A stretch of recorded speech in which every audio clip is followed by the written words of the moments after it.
Guys, welcome back to my channel earth mom reactions. मैं हूं ज्योति और वेलकम है आप सभी का मेरे चैनल में नए हैं तो जल्दी से चैनल को सब्सक्राइब कर दीजिए। आप लोग वीडियो भी देखते हो, कमेंट भी करते हो, लेकिन कहीं ना कहीं बहुत सारे मेरी ऑडियंस चैनल को सब्सक्राइब करना भूल जाती है। सो गाइस, चैनल को सब्सक्राइब ज़रूर कीजिए, जल्दी से चैनल पे 7K सब्सक्राइबर पूरे करवा दीजिए। सो आज का रिएक्शन वीडियो हम लोग बनाने वाले हैं सचिन मनीषा की अम्बाला से जो फ्लाइट टेक ऑफ हुई थी वो सिवान में लैंड हो चुकी है। और सिवान में लैंड होने के बाद क्या क्या हुआ घर में, क्या क्या माहौल घर का रहा, कैसा ट्रीटमेंट आंटी का रहा। अब बेसिकली आज का वीडियो मैं आंटी के ऊपर बनाने वाली हूँ, आंटी और आंटी का किचन। मज़ा आएगा आप लोगों को रिएक्शन वीडियो में, आई एम श्योर। इसीलिए बिना स्किप करे हुए पूरा वीडियो ज़रूर देखना। ऑल्सो आप में से काफ़ी सारे सब्सक्राइबर मेरी इस वैनिटी के बारे में पूछ रहे थे। सो गाइज़, ये वैनिटी बहुत ही काम की है, क्योंकि जब जल्दी से कोई सामान चाहिए होता है तो मैंने अपनी कुछ चीज़ें ना इसी छोटी सी वैनिटी के अंदर डाली हुई है। इसमें हमारे पास 3 सेक्शन है, एक सेक्शन ये है, एक सेक्शन ये है, एक सेक्शन ये है।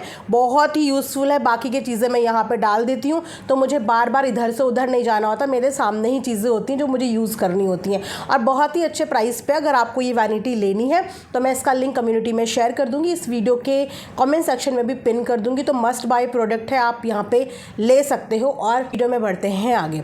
तो हमारी आंटी जी को किचन में इतना ऑक्यूपाइड रखा हुआ है, बिल्कुल भी अच्छी नहीं लग रही है आंटी जी किचन में।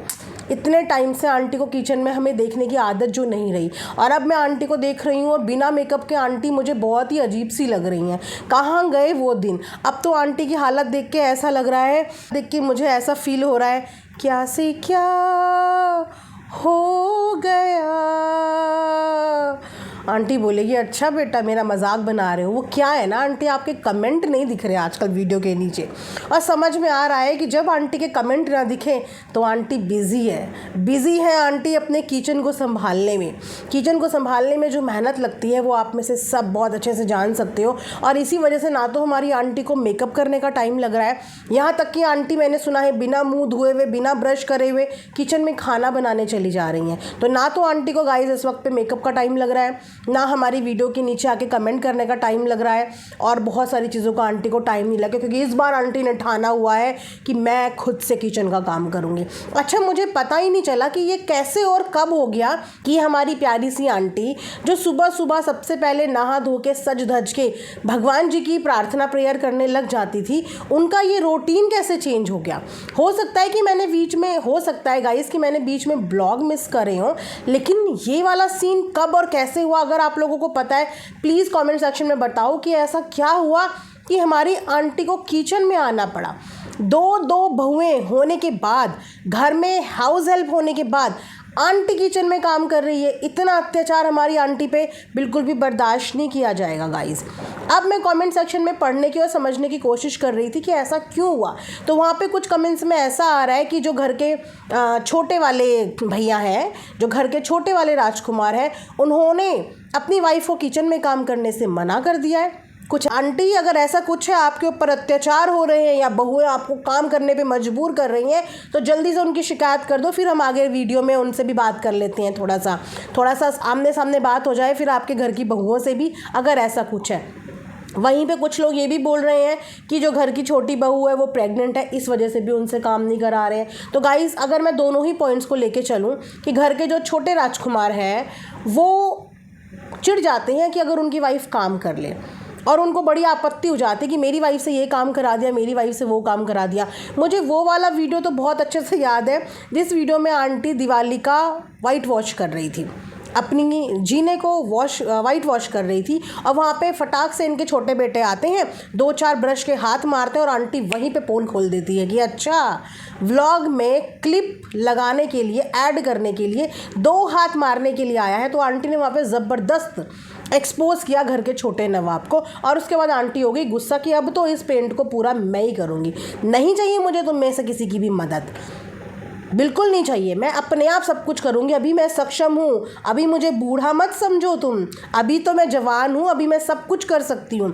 तो आंटी ने पेंट ब्रश वश मारे। उसके बाद में छोटे वाले राजकुमार आए और उन्होंने फिर आंटी का ब्रश वश में जो है वो हाथ बटाए। लेकिन उसी दिन से कुछ ना कुछ ऐसा हुआ कि आंटी ने साफ तौर पे मना कर दिया कि अब तो मैं अपने काम खुद करूँगी, मुझे किसी के ऊपर डिपेंड नहीं होना। क्या लगता है आप लोगों को, मैं खाना नहीं बना सकती? वैसे एक बात मुझे बताओ, ये खाना बनाना ये इतना बड़ा टास्क क्यों बना दिया है?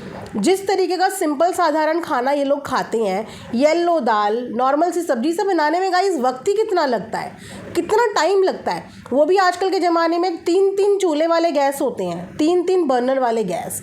एक में सब्ज़ी बन गई, एक में दाल बन गई, एक में चावल बन गई, फ्री होते ही रोटियां बन गई। मतलब इतना कितना बड़ा टास्क है खाना बनाने का कि खाने को लेके महायुद्ध घर में हो रहा है। ठीक है, चलो अब आ जाते हैं कि छोटे राजकुमार को पसंद नहीं है कि उनकी जो बीवी है वो घर में काम करे। तो छोटे राजकुमार को क्या ये पसंद है कि उनकी मम्मी इस उम्र में काम करे? माँ के लिए प्यार अलग और बीवी के लिए प्यार अलग, ये कैसा प्यार है?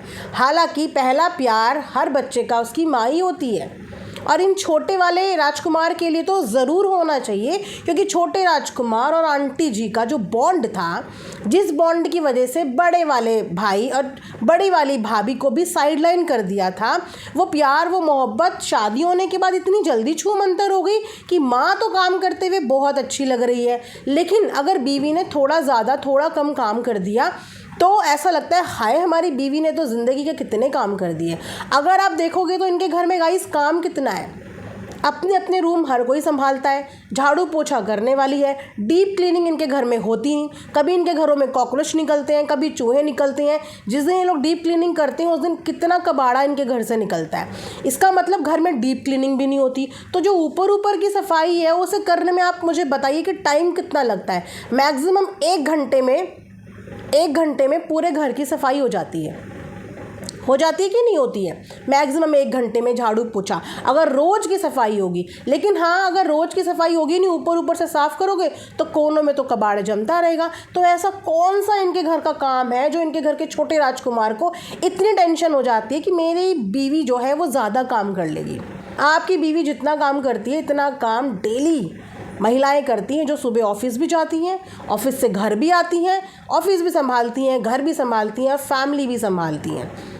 अभी तो बनाने के लिए बच्चे हैं ही नहीं, कल को जब घर में बच्चे होंगे, हर बच्चे के अलग अलग टेस्ट होंगे, अलग अलग स्वाद होंगे, उसके बाद तो माँओं को किचन से फुर्सत नहीं मिलती, क्योंकि फिर उनको ये टेंशन रहती कि मेरे बच्चे ने कुछ खाया नहीं तो मैं इसकी पसंद का कुछ बना लूँ। अभी से ये लोग इतने काम को लेके स्ट्रेस में है तो आगे चल के ये क्या करेंगे? चलो अब इस पॉइंट को छोड़ते हैं। मान लो दूसरा पॉइंट सही है कि जो घर की छोटी बहू है वो प्रेग्नेंट है। तो मुझे ये बताओ कि प्रेगनेंसी में ऐसा कहाँ पे इंस्ट्रक्शन होते हैं कि आप किचन में खड़े हुए 4-5 मिनट या आधे घंटे का कोई काम नहीं कर सकते? हाँ, हम ये ज़रूर मानते हैं कि अगर किसी प्रेगनेंसी में कॉम्प्लिकेशन है तो फर्स्ट ट्राइमेस्टर में हैवी सामान उठाना, ज़्यादा प्रेशर से कोई चीज़ करना, उस चीज़ के लिए प्रिकॉशन ली जाती है। लेकिन किचन में खड़े हुए सब्ज़ी बनाने में गाइस कितना वक्त लगता है? तड़का भूनने में कितना वक्त लगता है? सब्ज़ी तो बैठ के भी काटी जा सकती है, राइट? चावल बनाने में कितना वक्त लगता है? दाल बनाने में कितना वक्त लगता है? क्योंकि दाल बनाने का काम तो आधे से ज़्यादा गैस कर देती है, बाद में तड़के का काम आता है। तो खाना बनाने में ऐसा कौन सा काम आता है जो ड्यूरिंग प्रेगनेंसी नहीं हो सकता?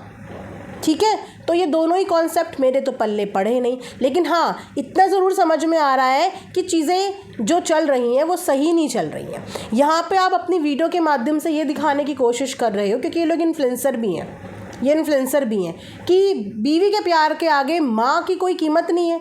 माँ किचन में पसीने में काम करती हुई अच्छी लग रही है, लेकिन बीवी घर के काम कर रही है तो अच्छी नहीं लग रही। जबकि हैं कितने लोग घर में? सिर्फ 4 लोग, और घर में हाउस हेल्प भी हैं। एक समय वो भी था कि लेडीज़ के ऊपर, इनफैक्ट आज भी हर घर में हाउस हेल्प नहीं है और हर घर हाउस हेल्प प्रेफर भी नहीं करते। बहुत सारे लोग अपने हाथ से करा हुआ काम पसंद करते हैं, कितनी एक्टिवली करते हैं। और आज अगर आज एक्टिवली काम करोगे ना तो कल को प्रॉब्लम नहीं होगी, और अगर अभी से इतने आराम परस्त हो जाओगे तो आगे चल के बॉडी में प्रॉब्लम आपकी ही आएगी। अब बात करते हैं कि मनीषा और सचिन इतना लंबा ट्रैवल करके घर पहुंच गए, बाय कार वो लोग पहुंचे हैं। ठीक है, अगर आप बैठ के 2 घंटे का सफ़र भी कहीं कर लो ना, सिकनेस फील होने लगती है, मोशन सिकनेस भी फील होती है इंसान को।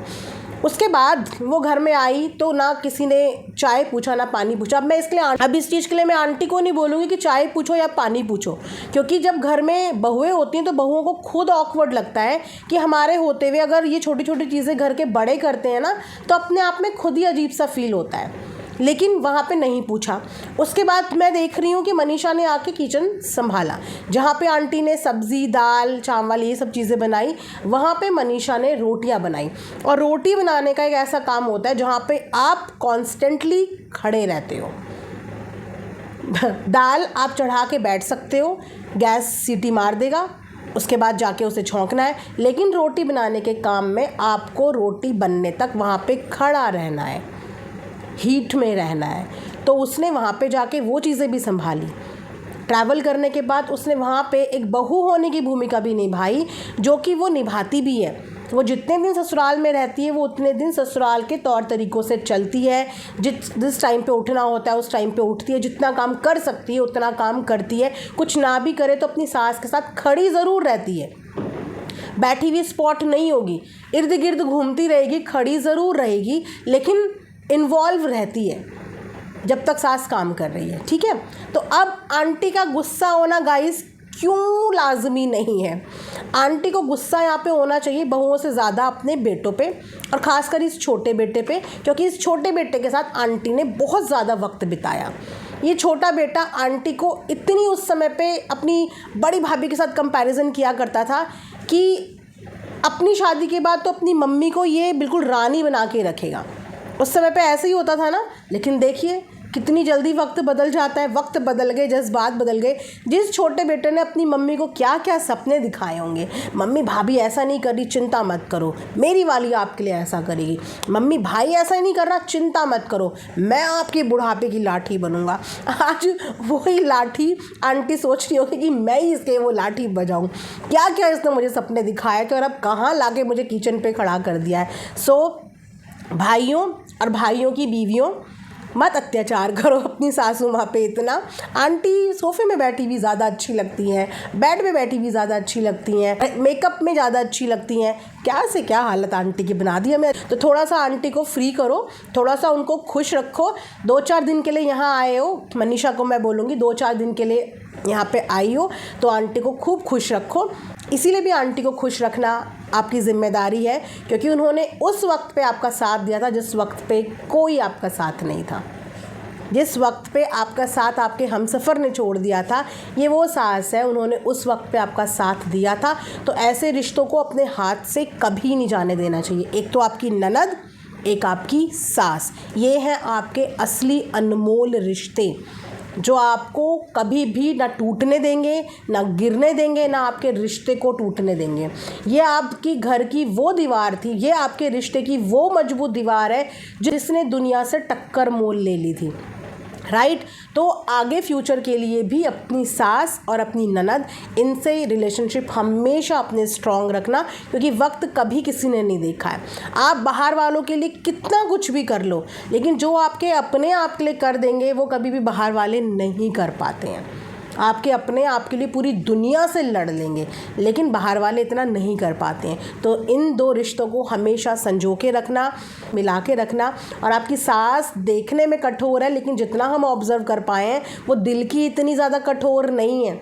वो रूठती भी जल्दी हैं और वो मान भी जल्दी जाती हैं। और जब वो मान जाती हैं तो उनके बच्चे उनके सराखों पे पहुंच जाते हैं। फिर तो एक शब्द वो अपने बच्चों के लिए किसी से ना सुन पाए। लेकिन जब गुस्सा होती हैं तो खुद ही अपने बच्चों की भर भर के बुराइयां कर देती है। लेकिन जैसे ही उनका गुस्सा शांत होता है, आप सबके लिए पूरी दुनिया से लड़ लेंगी। वो इस तरीके की माँ है। तो थोड़ा सा अपनी माँ को भी समझो।